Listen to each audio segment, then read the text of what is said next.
Welcome back, organic fanatics. Uh, welcome, come on in. Bienvenidos. Like, subscribe, comment. If you don't like it, I know some of you may not be liking the feedback, or actually what I'm saying, which is fine. That's what Knicks Nation is about. We're about a little bit of conflicting here. So today we're going to be talking a little bit about where we at now, right? So this is uh, I'll probably say we're about 1/8, 1/4 of the season. About a quarter of the season already completed. So we're about 25 games in. So we're gonna evaluate where we at. So where are we so far? Okay, not where we at. That's a talk. So right now we're about 25 games in. We're just below, right around 500, just below 500. Um, we can look at some of the game stats there and then see where we're at. So we're just going to talk about it. I mean, already within a quarter, we're talking about firing, trading. Nothing surprises Knicks Nation. That's where I'm actually thinking we're earlier. We're a little bit late on that. We'll be talking about it sooner or later. So we hear the rumblings of hot seat with Tibbs. Tibbs should be fired. Um, Trade players, trade Randall, trade RJ. RJ shouldn't have been re-signed. We should have got Donovan. We're always on our Monday morning quarterback status. So let's review. Let's take a chill pill. Let's sit down. Grab your coffees if you drink coffee, your tea, whatever you drink. Let's evaluate where we're at. All right. So first of all, as a Knicks nation, a Knicks family, we always, if you're going somewhere, you're taking a road trip somewhere, you have to look at where you're going, where you want to go, right? And you plan your trip along the way. So you're planning your trip along the way. You look at what bumps and bruises could happen, so you try to prepare for those things along the way, and you have a plan in mind. Sometimes the plan doesn't go according. It could be raining, and this is just metaphors, people. You may get a flat tire. Things along the way happen, so you have to see how you can adjust accordingly to still make your trip and make it successful. Same thing with an NBA, with a team. It's along the way. They made a plan prior to the year, which if you listen to Leon, you guys want to get rid of upper management. You're not happy with the Knicks management. They're terrible. You can have your opinion. I'm not judging your opinion, but you also have to look. You have opinion on it. You have to look at the pros and cons and then weigh it out that way. Because a lot of you just look at the negative and just run with that, but you don't look at the positives or what was actually spoken or told of you, what would happen. Although he doesn't have a lot of press conference, yes, he doesn't hold the media in there, yes. Just like some of our fans, our media is a little toxic and one-sided. They're not gonna put all the good stuff. We only hear negativity about the Knicks. You don't find that weird? All we hear is negative. We don't ever talk about the positives. So that's what at least I'm gonna bring into it. You got to look at pros and cons. We hear a lot of cons. There's plenty of channels that talk about the cons. Even some of us here. I mean, I got family in my chat right here, and part of the cast that don't agree with my opinion, but I'm gonna shed light on mine anyway. Some of them will join on here maybe next and talk about their opinions on why they feel the firings and trading should happen. But in the meantime, I'm gonna give my reasons why I think where we're at. So we're pretty much a mid-level team. You look back, I said 44 wins. We're almost on pace for that, which there was going to be bumps and bruises, I said, along the way, figuring out what's going to work best. But if you listen to upper management, i.e. Leon Rose, and what Tibbs is telling you, they're telling you ahead of time what was going to happen. Leon said, which what we wanted last year. Before I go there, let's look back at last year. Last year, nobody liked Tibbs' rotation. Last year, they said Tibbs doesn't play rookies. He doesn't play the youth. He was sticking on the vets. He had too short of a rotation. He didn't expand his rotation. These are all at least 5 things that everybody complained about. That he's playing the same players, heavy minutes, too much minutes, not playing different combinations. These are all the things that were said about Tibbs last year. Okay? That he didn't play none of youth. Nobody saw the youth. We traded for Cam. He didn't play. None of this. So let's remember what you guys are saying. All right. So this is what you were saying. Leon Rose isn't making moves or whatever. Fast forward, summer comes. Leon Rose comes on and he says we're gonna focus on the youth and development. Focus on the youth and development. That's what he said. Youth and development. Development doesn't only mean youth. It means he wants to develop the team. Everybody that's in the team, he's looking for them to develop. They're going to work on plans on developing everybody. That started in the summer. You saw Cam, you saw Obi, you saw some players in the summer league. You saw Grimes hustling, working on a different set of the game. Besides just the shooting and defense, he wanted to be a playmaker. He developed that. You saw Cam sitting with Leon Rose, sitting with Tibbs, on where they would like him to be, what they would want him to do. So they were talking, put in his ear. So during when they was in the practice, which he spent all summer, Obi spent all summer, IQ spent all summer, primarily in the Knicks, in the lab, in the Knicks camp. So they had that little quick vacation. They came back all summer. So they already know what the plan was going forward for the year. What the expectations of the upper management and the coach for them to develop so he can implement them on how they were going to use them for the rest of the year. They worked on that. They got good enough where the coach can see them. The coach was able to see Cam, see what he can do, see how he can use them, and see how he was going to implement them. He already knew about Kobe. I'm sorry, already knew about Obi, and he already knew about IQ and how he was going to use them in his offense, how he was going to mix them up. They had a talk. I'm more than sure with Randall. Randall was there also. Randall was away training, but in the times he was there in the summer, upper management had a conversation with him. That's why you see him with his Zen, his pre-game workout, his pre-game meditation, his pre-game stretches to try to get his mindset right. That was his biggest thing. Game-wise, he's constant 25-9 and maybe 4 or 5 assists. He's averaged at his whole career, which is really good. Regardless of his game, find me someone that gives you 20 and 10 every game and is built like a tank and that's consistent and that plays every game. I'll wait for your answer. I need you guys to put that in the comment because everybody that talks about trading Randall, yes, he has his opportunities. Absolutely does. Does he lose his head? And he has his opportunity, but what player doesn't? Now, what he brings to the table, there's a lot of stuff that he can still learn or develop to get better. That they look at footage, yo, Randall, you taking up too many threes. So he can still develop, even though he's pretty much in his prime. He can still learn some things. His IQ, he could get better with his IQ in basketball. And that's where they could develop. But Randall, show me someone who's doing 25 and 10, playing 70-plus games. I'll wait. Put it in the comment. I'll address you and I'll see it. Tell me who you think you should trade Randall for and what are you going to get back as far as that right there. So everybody's talking about trading Randall. And I can see it, at least build his value, but get something. What return are you getting? So if you talk about trading Randall, what return are you getting? A lot of people are like, just give him away. Just give away 25 and 10, which you can argue he is our best offensive player consistently. Good or bad, whatever you want. The truth is he gives you 25, 9, and 10. Are there bad turnovers? What are you getting in that return? If you have a house, are you giving it away and not getting nothing back, or you just want to get rid of it? All right, so before you say get rid of this person, what do you get in return that's equal or better value?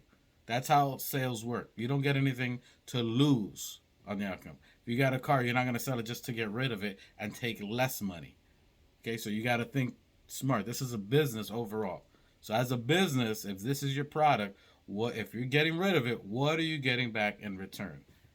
Okay, diminishing value, Obi, whatever. Obi's played 17, 20 minutes. I don't think he's played enough or played consistent enough where he's going to take away or become that starter. He hasn't played to where he's given us 25, 9, and so on. Obviously, less minutes. I get it. So if you look at the per 100, his stats could be up there. I get it. I totally get it. But this year was to build a value if you're going to get rid of him, but get something back in your return, if that's the situation for Randall. I get it, but you still have to build a value, and he still has a trade kicker. So if you're going to trade him, see, this is what y'all forget. Just get rid of him. He has a trade kicker, a player option. So he can either turn down the trade or you got to pay him, I think it's 15% more if you trade him. So not only are you losing value, you're definitely losing value. So you have to think about what it's going to cost you to get rid of him. Is it worth it or is it worth more to keep him? You got it? You don't have to sign Obi and IQ till, I believe, the end of next year. I'm not 100%, but I know it's next year for sure. I'm not sure if it's by the end. That still gives you enough time to build a value, find trades in the off season. So that's how you evaluate as a team. You give yourself the most time. Why would you rush the process if you don't have to, right? That's, in my opinion, that's just smart business. Anything other than that, I don't find it intelligent. Not saying that I don't respect your opinion, but at least have an answer. If you're going to say trade Randall, say These are the top 5 players available that are ready to be traded, not the make believe. Hey, let's go get Shea Gilgeous-Alexander. No team is gonna let go of their best asset for nothing. So if you're going at their best value, you know you're gonna get raped. So make sense of what you're coming up with a scenario. Put your feelings aside and think about put yourself in the place of that president, that team, that ownership. Why would you give away your best player and get someone else's trash? So be smart. Not saying I don't respect or the trade. I hear it, but just have an answer. Don't say let's do this and I don't know what happens next. That's not intelligent. That's not. I'm not dissing you guys, but just have an answer is all I'm saying. I don't mind a different opinion. I don't mind a different perspective. Obviously, that's we're here to communicate, but have a resolution. Don't say make a left down this dirt road. What's gonna happen there? I don't know. Where does it go? I don't know. But it's better than being on this bumpy road. Just have an answer. Think about it, man. All right. So that's all I'm asking. You want to get rid of Randall? Who do you go for? Are they available? What's their contract? What are we giving away? What are we getting? All right. So that's how it works. That's how business works. You go to a dealership, you want a car, they're not just gonna give you that car and you tell them you're gonna give them 10 grand. They'll be like, take it, and it's worth 60. Okay. So you got. Let's use a little common sense here. So that's how a business works. It's still a business. Player, your feelings, whatever it is, that's it. So they're building his value, in my opinion, for Randall to eventually, if they're going to trade him to a team he'll want, see what they get. They've already heard what teams want him, what teams that didn't want him last year, the teams that do want him this year. Are you going to trade him to the Miamis? What are you going to get in Miami? Miami is filled with contracts. Do you want to get contracts back? Heavy paid contracts. Duncan Robinson that they owe him 90 million 2-3 years, so that means you're getting 2 or 3 years back for Duncan Robinson who can't play D, who can. You're back in the same situation. So make sure you're adding to the solution and not continuing the problem just because it's somebody else. All right. So think about the contract. How long is it? How much money are we giving something? What are we getting? You know, Leon is a pick hoarder, so for sure he'll be looking for picks if anything. He's not going to attach picks to it. If it's a straight up deal to maybe get picks and take a bad contract, that's what I think probably we're looking at. You know, expiring contract, maybe with some picks, if we can get rid of them, because that frees up to 4 years. We got to pay him. You can get an expiring deal. Then you can pay Obi. Then you can pay IQ because there's no extended contract. Then that frees up money to pay these youth that you want to see him play. You have to free up money. You have to free up time and space, not only just the position. You got to free up time and money. So you got to free up the years of the contract for Randall, the millions you're paying him, so you can free it up to spread it to Obi, to Cam if you want to sign him, to IQ if you want to keep him, or if they're trading to see what they're doing. Okay, that's where we're at now. So again, let's recap.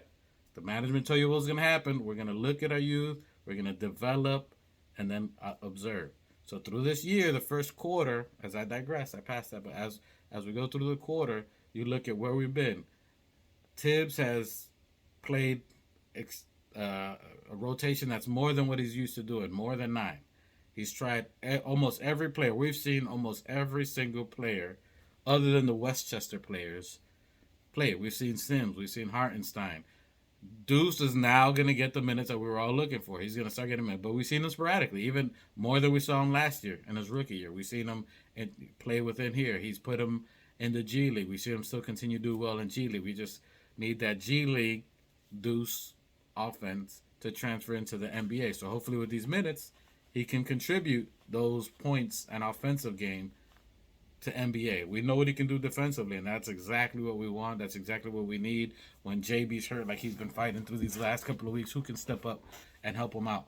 We know IQ goes in there. IQ mostly thinks of scoring, which we need him to score. We need somebody else to get buckets, but we also need someone to facilitate the offense and who can stop at that position like JB. So that's why you're seeing the introduction of Deuce now. That's why you're seeing Rose minutes diminish this year. He's out of the rotation.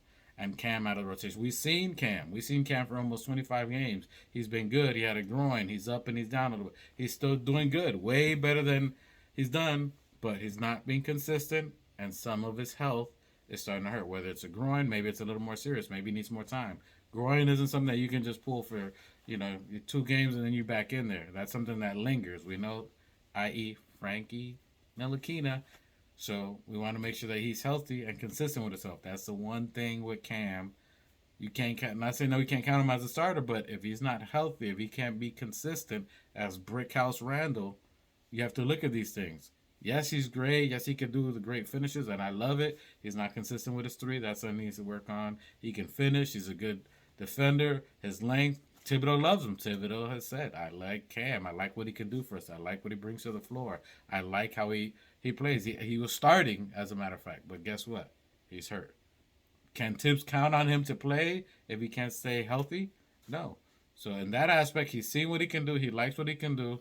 Now I'm going to take him out, put him on the shelf, let him heal. These are the things that I want you to work on within these games.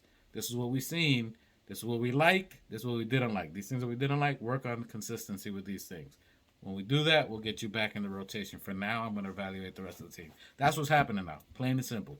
The obvious. Not, he's shelving them, and oh no, what do we do? He's taking out Rose and Cam. He's so stupid. It's an evaluation, guys. You got to look at everybody. All right? We're going to develop youth. Develop youth. Okay? That's what's happening. So he's looking at them. Vets, you know what Rose can give you. We know what Rose can give you. Is Rose, everybody got to be honest. Rose looks like he lost a step. Either he's not healthy, he's not 100%, but he's a warrior. He's going to go out there with one leg, hopping, whatever you got to do to try to contribute. But if he's not at 100%, you're only hurting Rose. As much as, and Tibbs, you got to give him props for acknowledging that. Normally, he'll leave one of his vets out there until they break. But he's acknowledging it early. He's seeing this guy's not at 100%. He's not as explosive or finishing on the rim like how he used to. So you're seeing Rose. If you watch his game and you know Rose, you know that he's a step behind or something is up because he's relying too much on his three. Yes, he's developing that three, the walk-in jump shot, but it's too much or some turnover. So there's something ailing him. There's something that he's trying to fight through. But at this age, you got to save the player from himself. So at this point, you got to give Tibbs props for pulling out Rose. A lot of you is like, no, you got to keep Rose in. He's a veteran. He's 35. I said it from the beginning. We should save him to the playoffs or get him to a different team.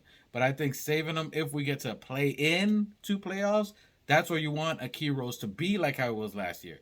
To be explosive, to be a finisher, to give you that six-man energy and points when we're down and we need someone to make a run. That's what we need a Rose. We don't need him right now to cover or come behind JB when JB is ill. That's where we need the IQs and the deuces. That's where you need the youth to do the dirty work, the grunt work, so that way when we slow any other team down, and then we need points if IQ can't give you the points, or hopefully that offense that we're looking at transition from Deuce to eventually come in. Hopefully they can contribute that. If not, then you can put in a six-man off the bench, a Rose, Evan Fournier, even though that's $19 million. Okay, that's when you can implement them players. Okay, but you need consistency from Deuce, IQ, and Cam, and Obi if you're gonna be moving up. So that's when you're gonna start seeing that going. All right, so that's when you need to develop. That's when you need to see them. I apologize. I was getting a call, so I got distracted. So that's when you're going to see what we need. We need the youth to be consistent to take over these roles that you guys want. You guys want the youth and you want to play them, but when they stink or they're not consistent or they're not running the plays or they get blown by on defense, that's part of development. You're going to see those aches and pains, but you guys don't want to see that. You guys want put the young kids in and they're going to win you a chip. That you guys look at other teams. You're looking at somebody else's girlfriend or wife, and you're coveting. You're coveting another team. That's a sin. You're coveting. Oh, look, I wish my girl could be like that. Or, bro, stop coveting. Stop coveting. Okay. So that's what you're looking at. You got to work within what you have. Okay. That's what you're gonna look at and grow as a team. Okay. So as you grow, that's what you want to see. You want to see your team develop. The youth is going to grow. So that's what you're seeing now. I digress. Okay. So you're seeing now, I think it's in the works for Evan Fournier.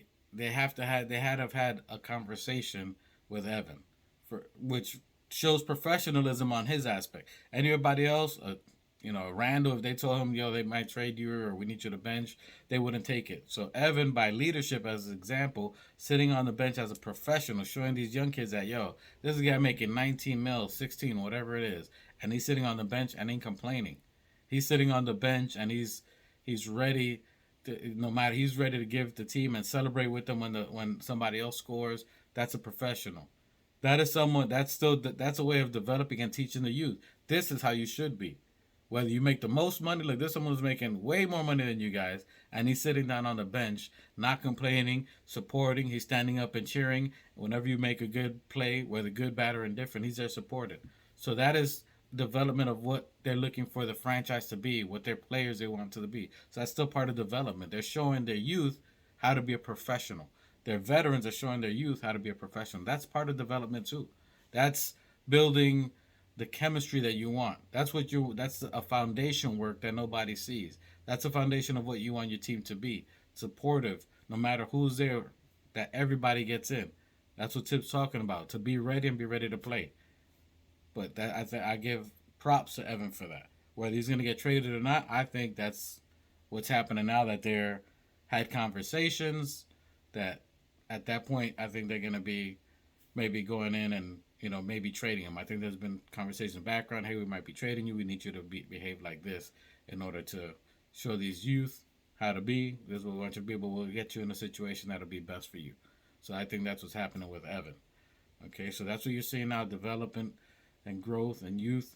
So it's development through veterans and youth. Development is all around. I don't think it's just youth. We just think it's only for the young guys and they go to G League and that's development. No, development is all around. That even for Evan, that builds up his value, trade value. Look at this professional that we have. He's making all this money and he's willing to come off the bench. That lets a championship team knows we need that. Or another team that has a lot of young players. We need a veteran like that can set the example for the vets. I'm willing to take on that $19 million. I'm willing to take on that $16 million.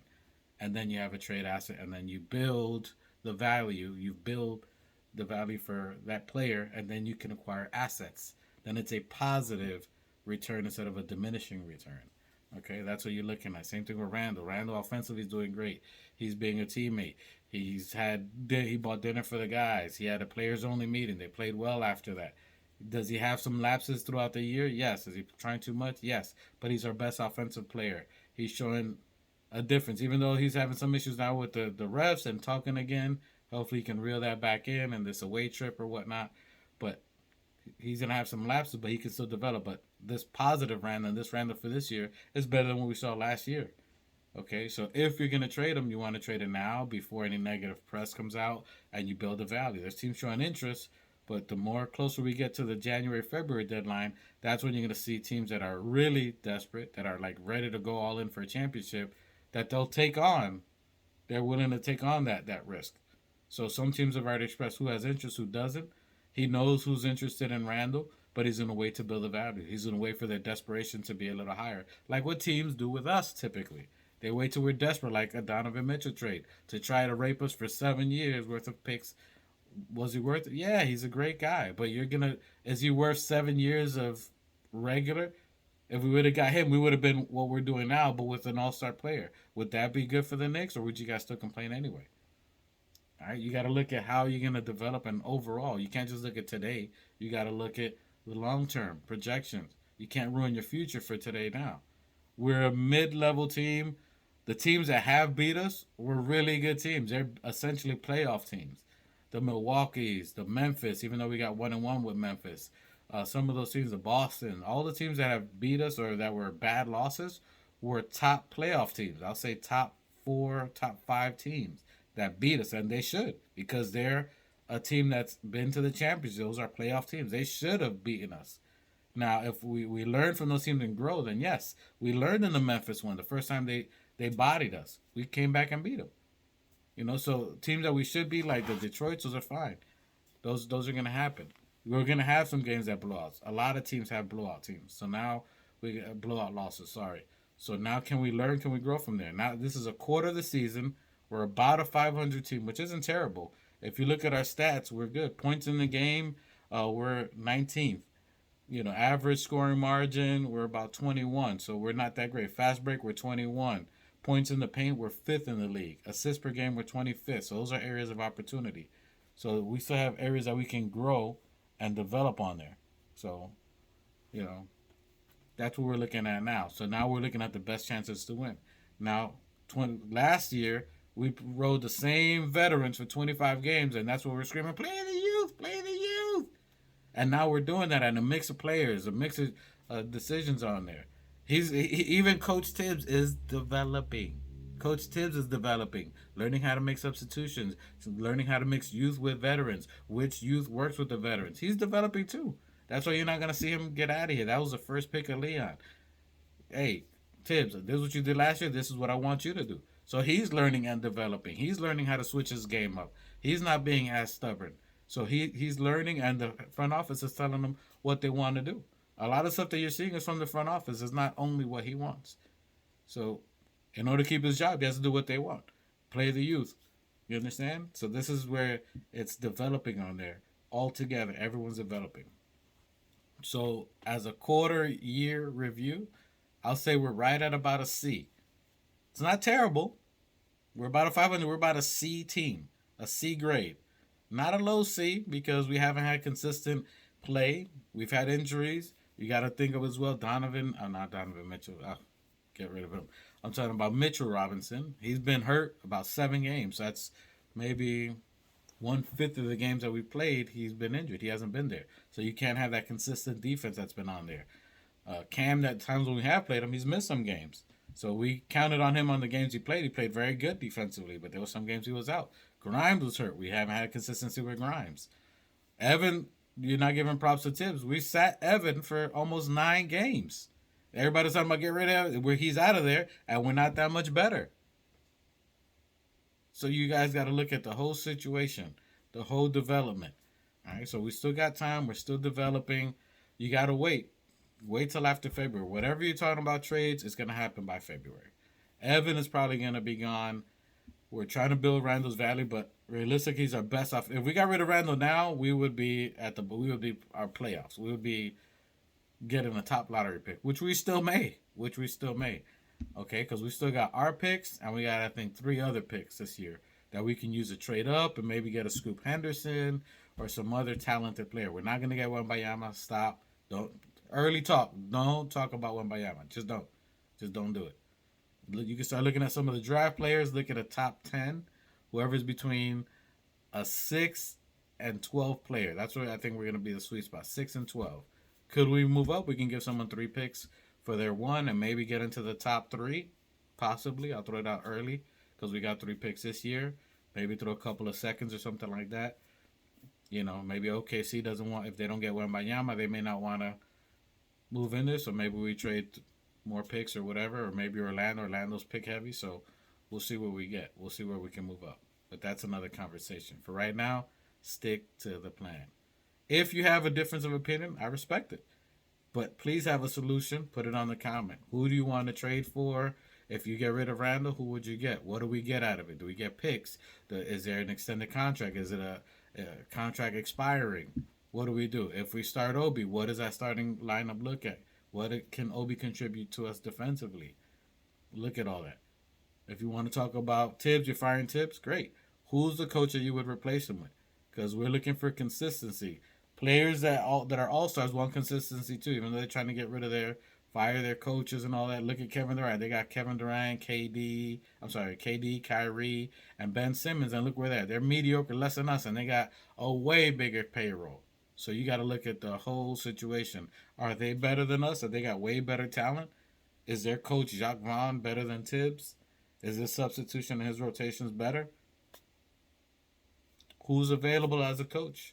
That has won Coach of the Year twice. That's been in multiple playoffs. That has a winning record. That's greater than 500. Thibodeau with the Knicks is at a 500 record or higher. Career-wise, he's at 623, I think it is. So if you're going to look at a coach to replace him, match stats or better. Don't bring me a coach with a diminishing return. That's worse. Okay? That's what you got to look at. So I respect your opinion, but give me your answers. Don't just say, I don't know. Because if you say you don't know, then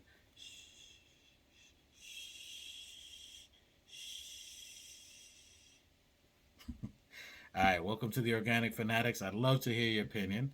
Tell me what you think. Am I right? Am I wrong? Are you right? Let's go. Let's talk about it. Chat until my brothers can come back on the next video. Peace, love, and respect. We respect y'all, Organic Fanatics. We out. Cheer.